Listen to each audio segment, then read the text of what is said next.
This is a special presentation. Brown at 60, reading, writing, and bridging the racial divide. The images and artifacts reflect a different time in our nation's education system, and removing the limiting barriers of learning required being fearless, not just on the part of those seeking better lives, but also by those in trusted positions of power. Hello and welcome, I'm Steve Krupp.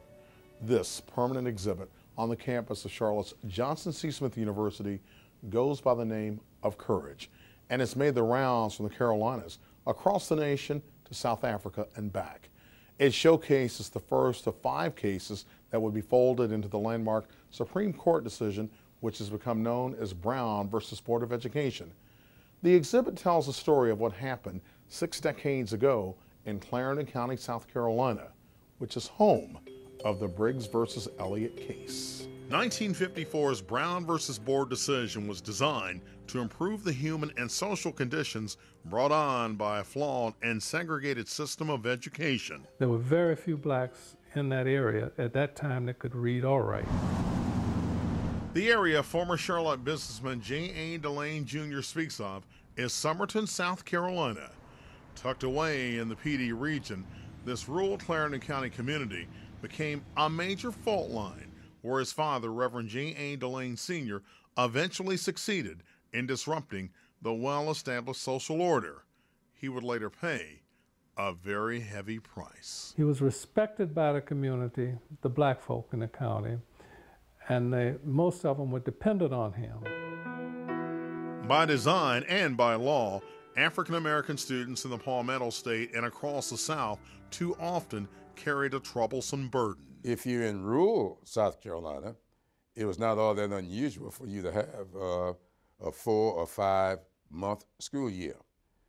By law, you didn't go to school until all the cotton was gathered out of the fields. Clarendon County is in the heart of Jim Clyburn's congressional district, and the 60th anniversary of the Brown decision allows him to reflect upon an unsettling path his father, Reverend Enos Lloyd Clyburn, was forced to take. My dad, of course, a little earlier, was not allowed to be educated beyond the 7th grade by law, and therefore couldn't get a college degree because by law he could not produce a high school diploma.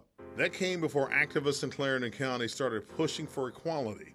The very first lawsuit they filed was aimed at getting a school bus for black students. They had to do it because they knew if they didn't stand up for us, who was going to? No one was going to stand up for us. African-American students across South Carolina in far too many instances had to walk to school. Near Summerton, the trek for one group was 9 miles on foot one way. But white schools maintained a separate fleet of school buses paid for by the government. To bring a lawsuit, to sign a petition when everyone knew who you were, it meant that you were going to lose your job, you were going to lose your land, your crops would rot in the fields because no one would buy them. Plaintiffs lost the bus suit on a technicality. Not long after, Reverend Delaine enlisted the help of local farmer Harry Briggs and his wife Eliza to take on Clarendon County School Superintendent R.M. Elliott. Briggs and other disenfranchised families petitioned the courts for help in one of 5 lawsuits that were later combined to form the Brown versus Board of Education case. The 5-page legal document in the Briggs versus Elliott litigation spelled out deplorable conditions and said students were, quote, being discriminated against solely because of their race and color. Signing the lawsuit delivered unseen hardship for some. When Beatrice Brown put her name on the line at age 13, it was a life-changing moment. Your children are going to school in dilapidated buildings. There's no heat in the buildings. They have to build fires when they get to school in the mornings. To go to the bathroom, there's an outhouse that has several rows of seats with no partitions between them, no privacy. There are no drinking fountains in the school. Just think about that. Abject conditions at South Carolina's black schools during that period were documented by civil rights photographer Cecil Williams and are featured prominently in his book, Freedom and Justice. One image, points out the fact that some African American places of learning function with running water flowing from an outside well. In Clarendon County, in Williamsburg County, and some parts of the rural Orangeburg County, that was really commonplace. In fact, sometimes there were not really indoor bathrooms. As the suit moved through the nation's courts, legal discrimination and organized intimidation were the norm. Black farmers were shut out of the local economy. Some of these small farmers, they couldn't get the fertilizer, they couldn't get the things that they needed to produce a crop. You know, that takes courage to do that. They had to come to North Carolina to sell their cotton or go to Georgia, but they had to get out of the state. You wouldn't be able to get food for your children. And I don't think anybody knew that was going to happen. You couldn't go to the grocery store and buy groceries. You had to, they would have to go 20 miles away, to 26 miles, I think, to Summerton, to get food to put on the table. Premeditated violence against the plaintiffs was another deliberate tactic carried out by those opposed to racial progress. Especially Reverend J.A.Delaine. I mean, he was literally ran out of town because of what he stood for, what he believed in. The Delaines were frequent targets. The burning of the home, that didn't faze us that much. We sort of took it as a joke. And but when the shootout, I think, with my mother was really the worst thing that could happen. We can't underestimate the impact that Reverend J.A.Delaine had on this entire nation because he was willing to stand up. Standing up with the Delaines and the other Clarendon County families was a lawyer who became known nationally as a civil rights leader. Thurgood Marshall argued the case through the courts and won on May 17th, 1954. Yeah, the fight was worth it. Absolutely worth it. Still to come on Brown at 60. The Supreme Court ruled desegregation happened with all deliberate speed. But did it? We are back in a separate but equal era. Up next, we'll explore fears from some that history may be repeating itself.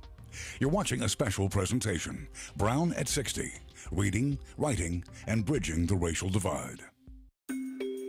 Welcome back to this special presentation, Brown at 60, Reading, Writing, and Bridging the Racial Divide. When the Supreme Court ruled that schools must be integrated as a result of the Brown versus Board of Education decision, they also ordered desegregation happen with all deliberate speed. It was that deliberate slowness, not speed, that followed Brown. 3 years after Brown versus Board, 15-year-old Dorothy Counts tested the law in North Carolina's largest school system. Now here it is 60 years later, and you're seeing the same kind of thing that I saw as a child. What Dorothy Counts saw and felt on September 4th, 1957 was organized hate and amplified rejection when she attempted to enter Charlotte's all-white Harding High School. 14 years after Counts took those brave steps, the courts weighed in again with the 1971 Swan decision. That ruling required federally mandated busing as a means of achieving integration for Charlotte Mecklenburg schools. However, the solution was anything but permanent. It was in the late 80s and in the early 90s where we started seeing retrenchment from desegregation. In 1999, federal judge Robert Potter struck down the Swan decision, and that opened the door to the current system of neighborhood schools. And neighborhood schools reflect the neighborhoods in which they reside, and so you see a vastly different landscape around race, around social economics. In many ways, we are back in a separate but equal era when it comes to the public schools. Attorney Luke Largess is a staunch critic of the current system of learning. He was one of the lawyers who argued in federal court that the Swan ruling should stay intact. A huge sector of the public schools are becoming an enclave for the underclass. Poor black children did better under a dual school system than they did under a unified school system. And it's hard for people to believe that, but at that time, that's just the facts. Former Charlotte Mecklenburg School Board member Jim Puckett makes no bones about supporting neighborhood schools of choice. We cannot defend the fact that you had hand-me-down books, and that the facilities were deplorable. But the thing that really counted, the learning how to read and the learning how to do math and the learning how to engage at an educational and higher thinking level, they were doing pretty well. Segregation was anything but equal.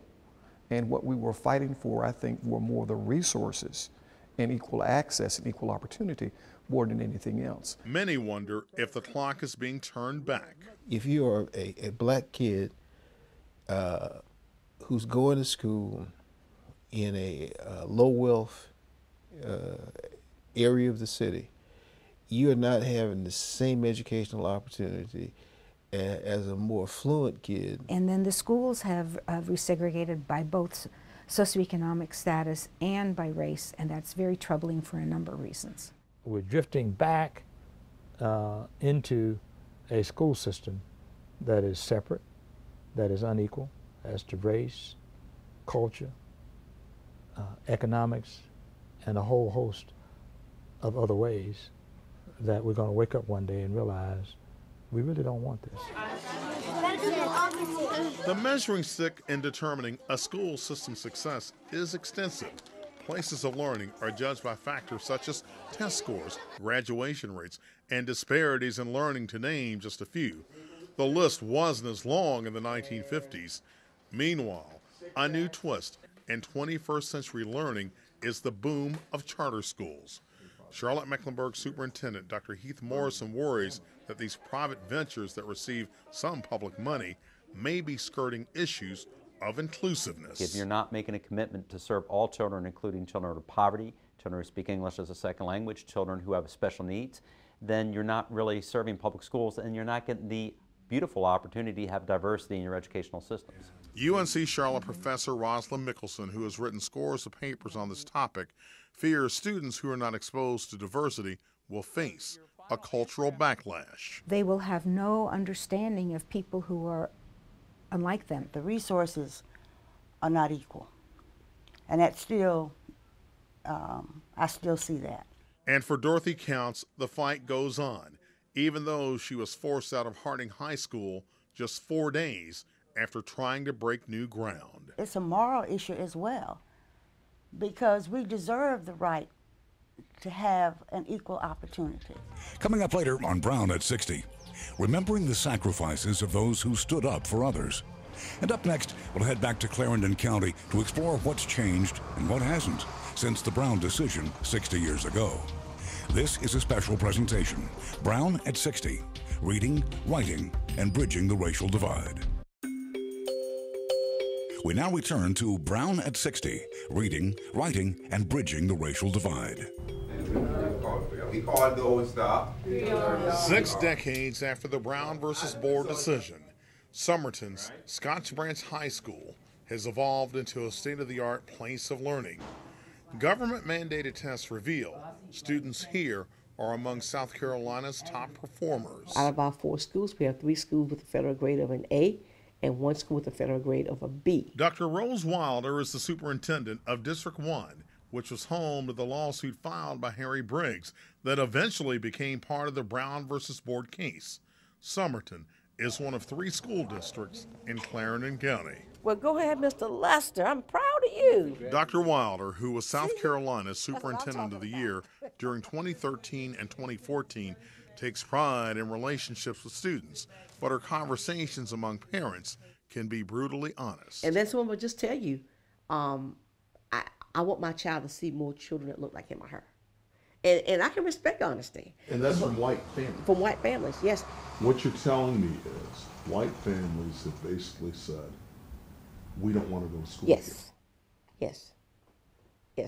But we have some white families who are very strong supporters of the district, whose children are here.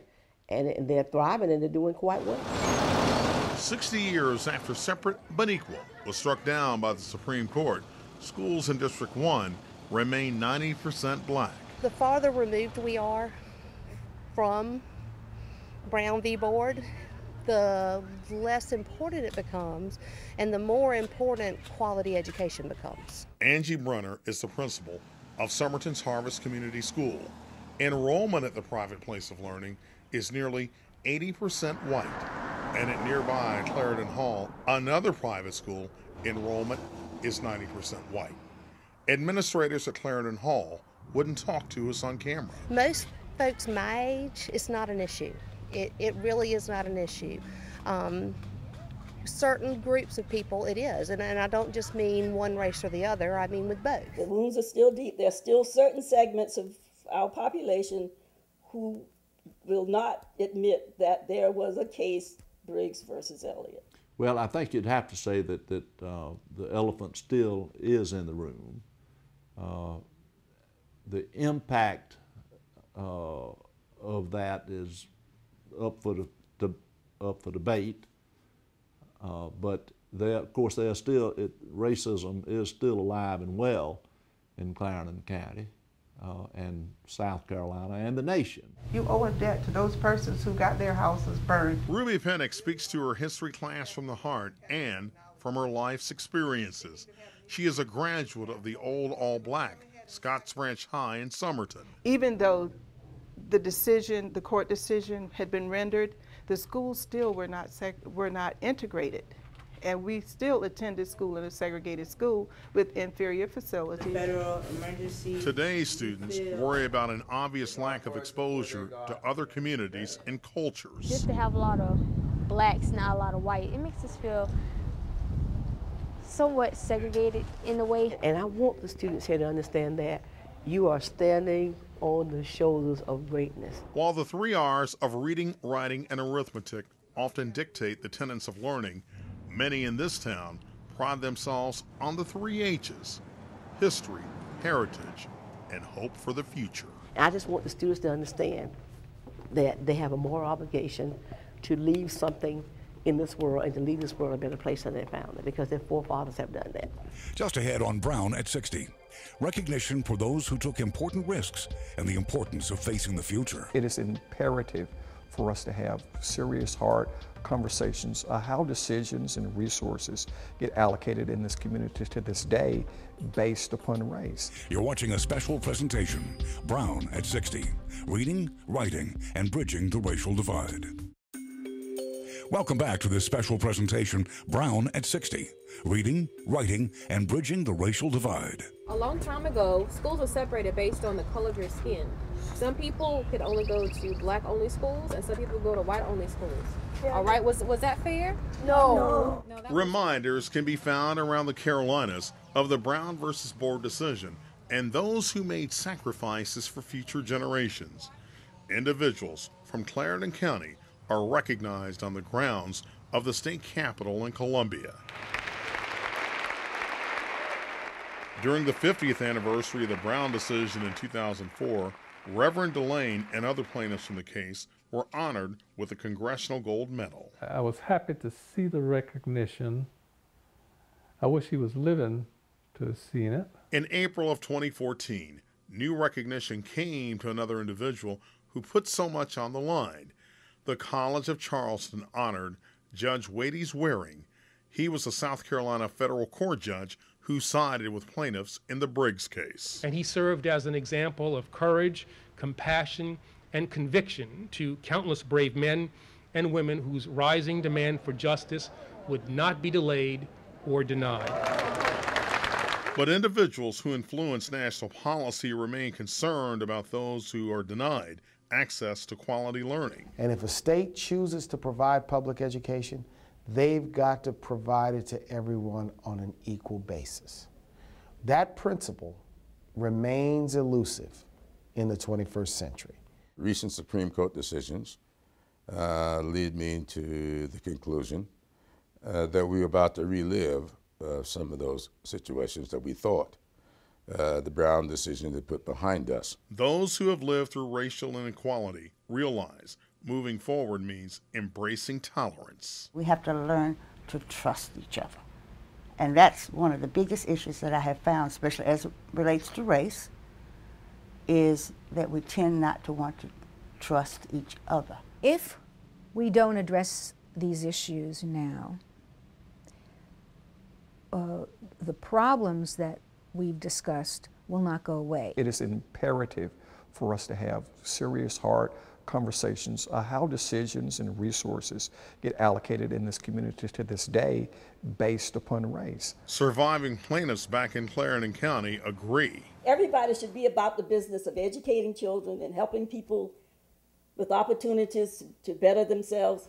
That's what we should be talking about now. I grew up at a time where I was bused. And so I had the opportunity, the privilege and honor of going to very different, diverse schools, and I benefited from that. Dr. Heath Morrison, who heads up the nation's 19th largest education system in Charlotte, feels delaying critical discussions regarding the 3 R's in race may mean putting off the inevitable. By the year 2050, there's going to be a flip, and groups of people that we now call minorities are going to be majorities. I worry about how we learn to be together if we haven't educated together, worshiped together, or live near each other, and I worry about that. Conditions are in a constant state of change when it comes to our nation's classrooms, and that leads the so-called experts to conclude that each attempted solution cannot be put in the category of one size fitting all. Finding middle ground and improving the system of public education requires meaningful and lasting decisions by the courts and the tireless work that is also carried out by individual communities to bring about change that can survive time's challenging test. That's Brown at 60, reading, writing, and bridging the racial divide, from the Courage exhibit on the campus of Johnson C. Smith University in Charlotte. I'm Steve Crump.